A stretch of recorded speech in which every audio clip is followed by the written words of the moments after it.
Okay, good morning. Welcome to FamilyMath1116. FamilyMath1116. So today we're taking a look at Grant Sanderson's latest video on Hamming codes. And so you watched it yesterday. So tell me, two or three things you thought were interesting in the Hamming code video. The first one. We didn't watch the second one yet.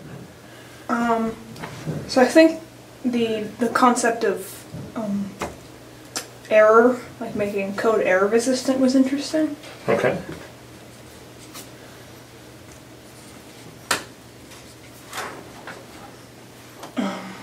And also like trying to be efficient with that.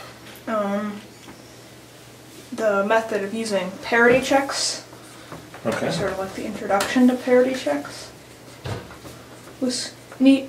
And then the final method of using those parity checks in the Hamming codes. Okay. Yeah, so we will, definitely go through the exercise that he showed us in the video, just to make sure we understood everything. So tell me what you learned about these error-resistant codes. So making a code error-resistant is just using a method so that if the code somehow gets like corrupted, then you'll have a method to sort of fix those errors. Okay, so show a simple example that something like what he did and what might be a naive way to do it. So you can just make something like 4 long. Okay, so if each bit's a 0 or 1, so if you have 0, 1, 1, 0, a simple way to do it might be just to make 3 copies of this and transmit these along with your message. Mm-hmm. So that way if one of the copies gets like corrupted, if this one gets changed to a 0, you would go along bit by bit and then change, if there's any discrepancy, you change it to the majority.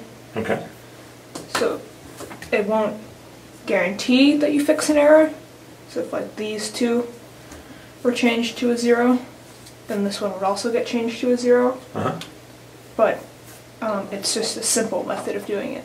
But it's also not that efficient because you have to use 67% of your space for the error-resistant code.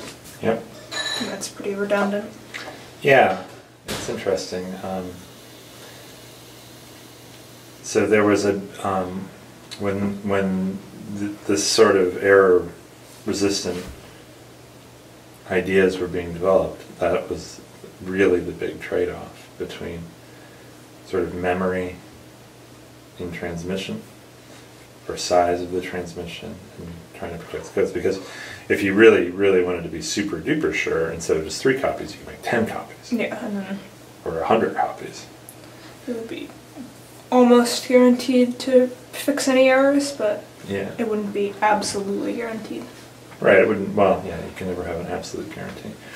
Alright, so good. So why don't we go in the next section into the parity check idea, and then you can explain how that worked, and then in the third video we'll actually go through the example he gave in the video. Yeah.